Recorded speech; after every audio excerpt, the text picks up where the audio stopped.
നിമിഷപ്രിയ ചെയ്ത കുറ്റകൃത്യത്തെ പറ്റി പല വേർഷനുകളുണ്ട്, ഒരുപാട് വേർഷൻസ് ഉണ്ട്. അപ്പോൾ അങ്ങനെ ഇരിക്കുമ്പോൾ ഞാൻ ഇതിനെക്കുറിച്ച് ഒരു ചെറിയൊരു അന്വേഷണം നടത്താനിടയായി. അപ്പോൾ ഇത് യമൻ എന്ന് പറയുന്ന രാജ്യത്ത് അവിടെ വെച്ച് നടന്ന ഒരു സംഭവമാണ്. തലാൽ എന്ന് പറയുന്ന ഒരു യമനി പൗരനെ കൊലപ്പെടുത്തി എന്നുള്ളതാണ് ഈ നിമിഷപ്രിയയുടെ മേളിൽ ആരോപിച്ചിരിക്കുന്ന കുറ്റം. അതേതാണ്ട് നിമിഷപ്രിയ സമ്മതിച്ച ലക്ഷണവുമുണ്ട്. അവിടുത്തെ ട്രയലിലാണ് സമ്മതിച്ചേക്കുന്നത്. അവിടുത്തെയൊക്കെ ട്രയൽ എന്നൊക്കെ പറഞ്ഞു കഴിഞ്ഞാൽ നമുക്ക് നമ്മുടെ രാജ്യത്തുള്ളതുപോലുള്ള ട്രയലൊന്നും അല്ല, വിചാരണയൊന്നും അല്ല.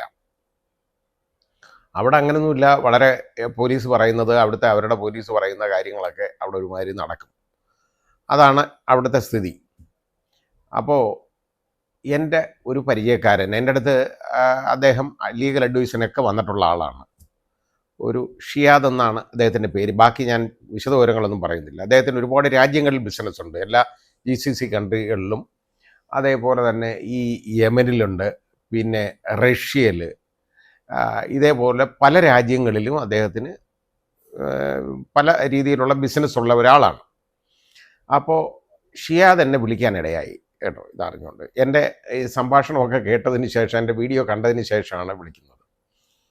എന്നിട്ട് എൻ്റെ അടുത്ത് ചോദിച്ചു, സാറ് കരുതുന്നുണ്ടോ ഈ നിമിഷപ്രിയ രക്ഷപ്പെട്ടിങ്ങി നാട്ടി വരുമെന്ന്? ഞാൻ പറഞ്ഞ്, ഇന്നത്തെ നിലയ്ക്ക് എനിക്ക് അങ്ങനെ കരുതാനാണ് ഇഷ്ടം. എന്നാൽ സാറൊന്ന് കുറിച്ചു വെച്ചു, ഇത് ഞാൻ പറയുന്നത് ഒരിക്കലും രക്ഷപ്പെട്ടു വരത്തില്ല, അവരെ കൊല്ലാതെ വിടുകയല്ല അവർ എന്നാണ് അയാൾ പറഞ്ഞത്. അപ്പം ഞാൻ ഇതിൻ്റെ കാര്യം എന്താണെന്ന് ചോദിച്ചു. അപ്പോൾ പറഞ്ഞപ്പോൾ അയാൾക്ക് യമനിലെ ഒരുപാട് പേരുമായിട്ട് ബന്ധമുണ്ട്, ഈ തലാലിൻ്റെ കുടുംബത്തിലുള്ള ആളുകളുമായിട്ടും പരിചയമുണ്ട്. ഇതൊക്കെ വെച്ചിട്ട് അയാൾ പറഞ്ഞു, ഞാൻ ഇതിനെക്കുറിച്ച് അറിഞ്ഞേക്കുന്ന കാര്യങ്ങൾ, ഇതിൻ്റെ സത്യസ്ഥിതി സാറിനറിയാമോ? ഞാൻ ഒന്ന് പറയാം. അയാൾ പറഞ്ഞ കാര്യമാണ്, ഞാൻ നേരത്തെ പറയാൻ ഞാൻ ജാമ്യം എടുക്കുകയാണ്, കാരണം ഇത് എൻ്റെ വെർഷനല്ല, അയാൾ എന്നോട് പറഞ്ഞ കാര്യമാണ്. അപ്പോൾ അയാൾ പറഞ്ഞത് എന്താണെന്നറിയാം? ഈ നിമിഷപ്രിയ അവിടെ ഒരു നേഴ്സായിട്ട് അവിടെ ചെന്നതാണ് യമനിൽ. നിമിഷപ്രിയ നേഴ്സായിട്ട് ജോലി ചെയ്തുകൊണ്ടിരിക്കുമ്പോൾ ആ ക്ലിനിക്കിൽ, അത് നിമിഷപ്രിയയുടെ ക്ലിനിക്കല്ല അന്ന്, വേറെ ആ ഹോസ്പിറ്റലിൽ ഈ തലാൽ ഒരു രോഗിയായിട്ട് ട്രീറ്റ്മെൻറ്റിന് വരികയാണ്. അയാൾ അവിടെ ഇൻപേഷ്യൻ്റായിട്ട് അയാൾ അവിടെ ആശുപത്രി ചികിത്സയിൽ ഇരുന്നിട്ടുണ്ട്. അങ്ങനെ ഇരുന്നപ്പോൾ കുറേ നാൾ കഴിഞ്ഞപ്പോൾ നിമിഷപ്രിയയും ഇയാളും തമ്മിൽ വളരെ അങ്ങ് ഒരു ആത്മബന്ധം, ഒരു സ്നേഹബന്ധം ഉണ്ടായി. അപ്പോൾ നിമിഷപ്രിയ വിവാഹിതയാണ്. അപ്പോൾ ഇത് തലാലിന് അറിയാമോ ഇല്ലയോ എന്ന് എനിക്കറിയില്ല, അത് അയാൾ പറയുന്നില്ല, അയാൾക്ക് അറിഞ്ഞില്ല അതിനെക്കുറിച്ച്. അപ്പോൾ ഇത് കുറച്ച് കഴിഞ്ഞപ്പോൾ അയാൾ ആഗ്രഹം പ്രകടിപ്പിച്ചു നിമിഷപ്രിയ വിവാഹം കഴിക്കണമെന്ന്. അയാൾ പറഞ്ഞ വെർഷൻ അനുസരിച്ച് നിമിഷപ്രിയ ഇസ്ലാം മതം സ്വീകരിച്ചിട്ട് അയാളുമായി വിവാഹബന്ധത്തിൽ ഏർപ്പെട്ടു, അയാളുടെ ഭാര്യയായിട്ട് അവിടെ കഴിഞ്ഞു എന്നുള്ളതാണ് ഈ തലാലിൻ്റെ ബന്ധുക്കൾ ഞാൻ ഈ പറഞ്ഞ എൻ്റെ കക്ഷിയോട് പറഞ്ഞത്. അപ്പോൾ അത് കേട്ട് ഞാനും ഞെട്ടിപ്പോയി, കാരണം അങ്ങനെ ഒരു ബന്ധം ഉണ്ടായിരുന്നു എന്നും എനിക്കറിയില്ല. അവസാനം നോക്കിയപ്പോൾ അപ്പോൾ ഇയാളെ ഈ വിവാഹം ബന്ധത്തിൽ ഏർപ്പെടാൻ കാര്യം എന്താണെന്നറിയോ? അതിനും ഒരു കാര്യമുണ്ട്. നിമിഷപ്രിയ നോക്കിയപ്പോൾ നിമിഷപ്രിയയ്ക്ക് ഒരു ക്ലിനിക്ക് സ്വന്തമായിട്ട് തുടങ്ങണം. പക്ഷേ യമനിലെ ക്ലിനിക്ക് തുടങ്ങണമെന്നുണ്ടെങ്കിൽ ഒരു യമനി പൗരൻ്റെ കൂടെയുള്ള പാർട്ട്ണർഷിപ്പ്, അവിടെ ഒരു പൗരൻ്റെ കൂടെയുള്ള ഒരു പാർട്ട്ണർഷിപ്പിലേ അവിടെ നടക്കുകയുള്ളൂ ഈ ബിസിനസ്.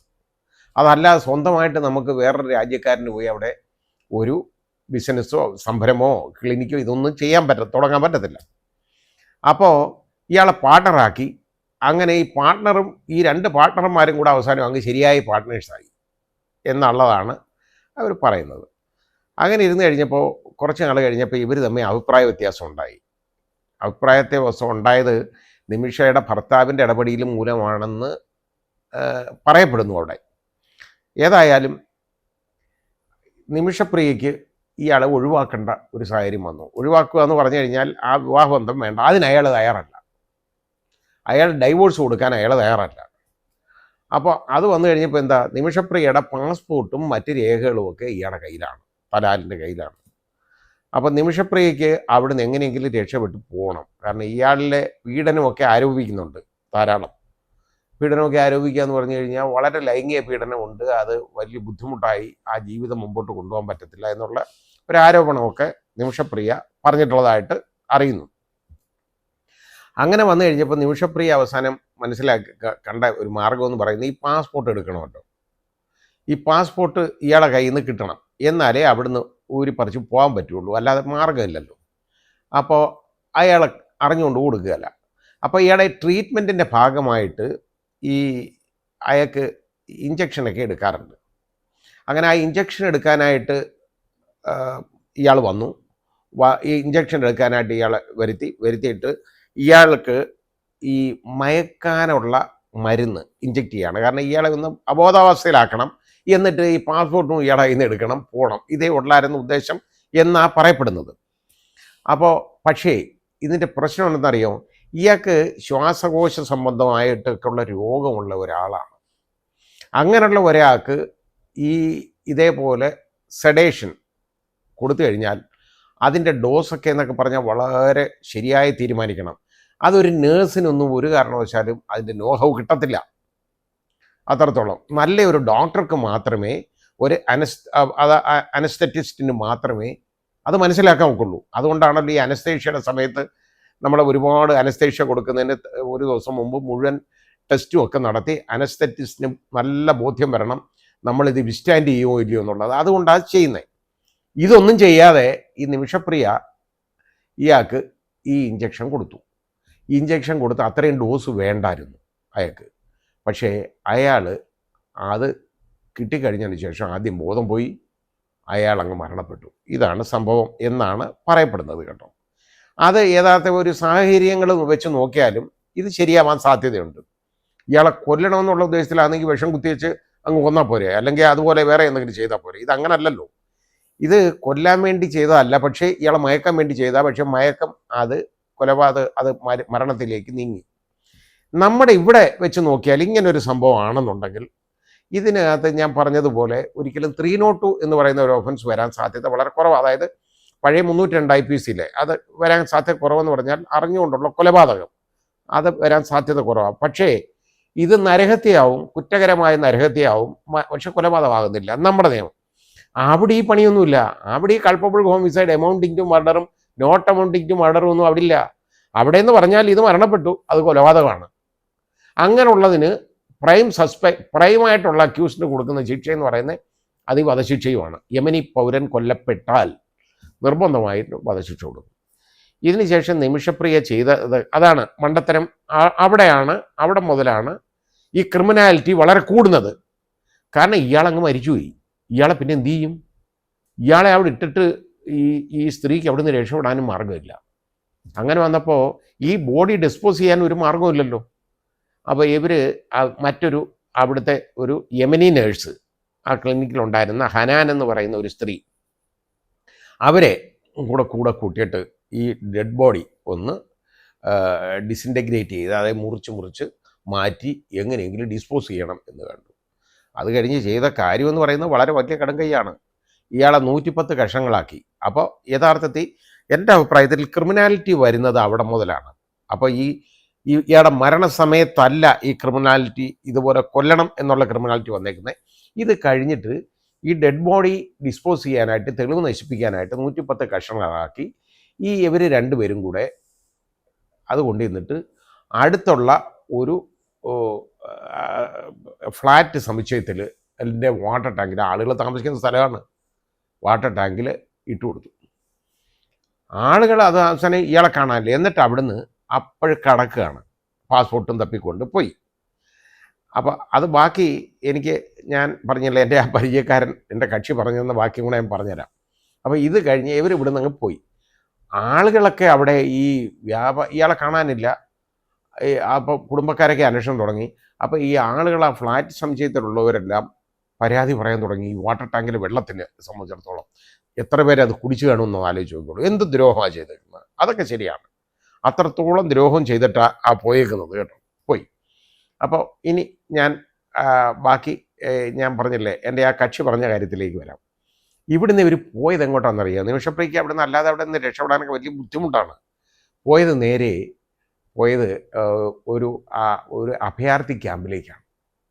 അവിടെ ഈ അഭയാർത്ഥികൾ ഒരുപാട് പേരുണ്ട് കേട്ടോ. യമനിലെ അഭയാർത്ഥികൾ താമസിക്കുന്ന ക്യാമ്പിലേക്ക് പോയി. ഇവരൊരു അഭയാർത്ഥിയായിട്ട്, അത് പർദ്ദയാണ് ഇട്ടേക്കുന്ന, ബൂർഖയുണ്ട്, ഇട്ടിട്ടൊക്കെ പോയി. അവിടെ ചെന്ന് കഴിഞ്ഞാൽ എന്താണെന്നറിയാം, അവിടുന്ന് രക്ഷപ്പെടാൻ ഒരു മാർഗ്ഗമുണ്ട്. ഇടയ്ക്കിടയ്ക്ക് UN വന്നിട്ട്, യുണൈറ്റഡ് നേഷൻസ് അവിടെ വന്നിട്ട് ഈ അഭയാർത്ഥികളെ ഓരോ രാജ്യങ്ങളിലേക്ക് കുറേശ്ശെ പേരെ കയറ്റിവിടാറുണ്ട്. അങ്ങനെ ചെയ്യും. ഇപ്പോൾ ഉദാഹരണമായിട്ട് യൂറോപ്പിൻ്റെ തന്നെ ഒരു വാതിൽ തുറക്കുന്ന ഒരു ദിവസമുണ്ട് കേട്ടോ. അതൊക്കെ അവിടെ ഒരുപാട് യൂറോപ്യൻ കൺട്രീസിലേക്ക് അന്ന് ഇവരെ കയറ്റിവിടും. അവരവിടെ ചെന്നാൽ അവർക്ക് 2 വർഷത്തേക്ക് അവർക്ക് അവിടെ എന്തെങ്കിലും ജോലിയൊക്കെ കൊടുത്ത് അവരവിടെ അഭയാർത്ഥിയായിട്ട് കഴിയും. അങ്ങനെ അഭയാർത്ഥി ക്യാമ്പ് ഒരുപാട് രാജ്യങ്ങൾ യൂറോപ്പിലുണ്ട്. ഞാനത് കണ്ടിട്ടുണ്ട്. അത് സ്വിറ്റ്സർലൻഡിൽ അഭയാർത്ഥി ക്യാമ്പുണ്ട് ഇതുപോലെ. അത് വിദേശത്ത് നിന്ന് വരുന്ന അഭയാർത്ഥികളാണ്.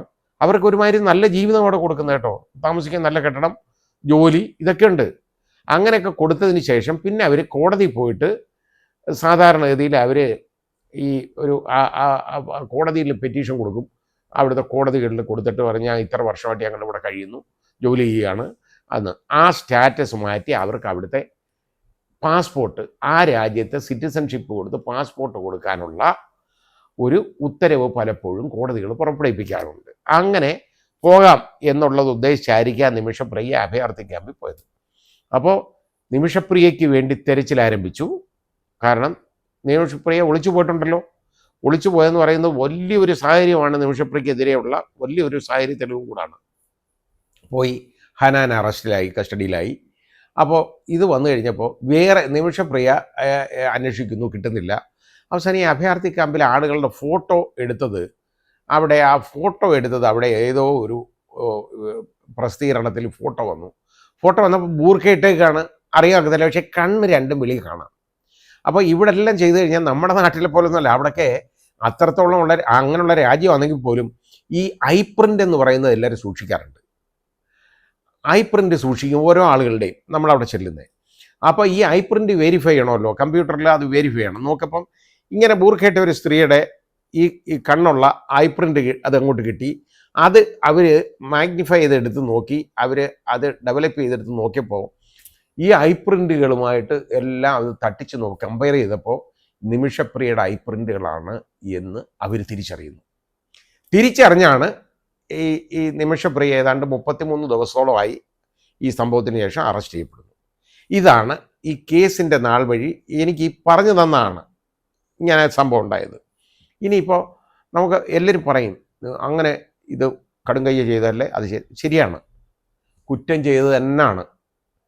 പക്ഷെ അവിടുത്തെ നിയമം അനുസരിച്ച് അത് കൊലപാതകം തന്നെയാണ്. അവിടുത്തെ ശിക്ഷ എന്ന് പറയുന്നത് നിമിഷപ്രിയയ്ക്ക് വധശിക്ഷ കൊടുക്കുന്നു. അതേപോലെ മറ്റേ നേഴ്സിന് അവർക്ക് ജീവപര്യന്തം തടവും കൊടുക്കുന്നു കേട്ടോ. ഇതാണ് സംഭവം.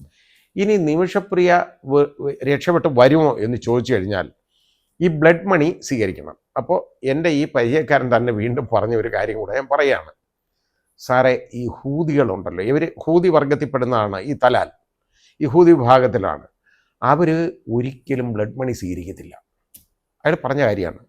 അവർ ബ്ലഡ് മണി സ്വീകരിക്കത്തില്ല. ഇപ്പോൾ അത് വെളിയിൽ വരുന്നു.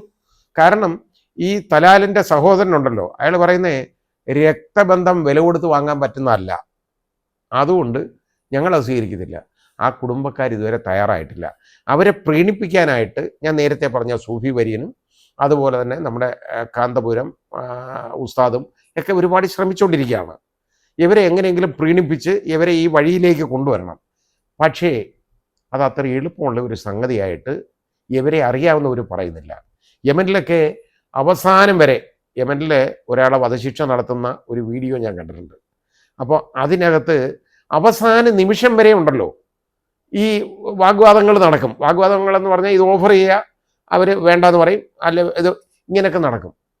യമനി സിറ്റിസൺ, യമനി പൗരൻ കൊല്ലപ്പെട്ട കേസാണോ, അതിനകത്ത് മിക്കവാറും അവർ ഇത് വാങ്ങാൻ തയ്യാറാവത്തില്ല.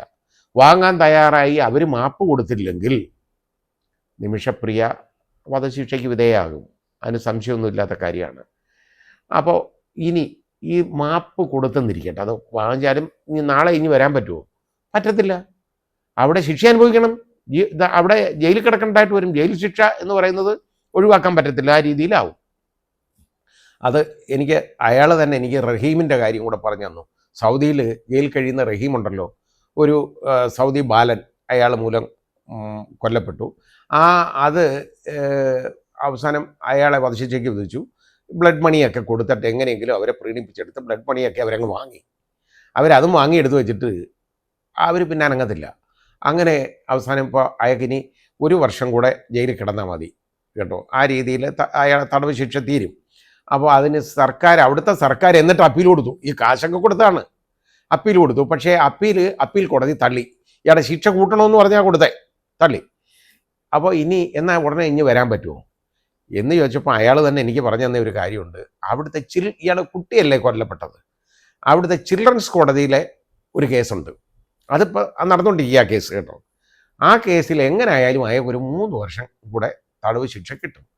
അതുകൊണ്ട് 4 വർഷത്തിനിടയിൽ റഹീം തിരിച്ചു വരാൻ സാധ്യതയില്ല എന്ന് ഇദ്ദേഹം പറയുന്നു. ഉള്ളതാണോ എന്ന് എനിക്കറിയില്ല, അത് അവിടുത്തെ അന്വേഷിച്ചാലേ അറിയാൻ പറ്റൂ. എന്ന് പറഞ്ഞതുപോലെ നിമിഷപ്രിയയ്ക്ക് പറ്റിയ നിമിഷപ്രിയ ചെയ്ത ഏറ്റവും വലിയ തെറ്റെന്ന് പറയുന്നത് ഈ ഡെഡ് ബോഡി ഡിസ്പോസ് ചെയ്യാൻ ഇതുപോലെ കഷണങ്ങളായിട്ട് മുറിച്ച് മാറ്റുന്നതാണ്.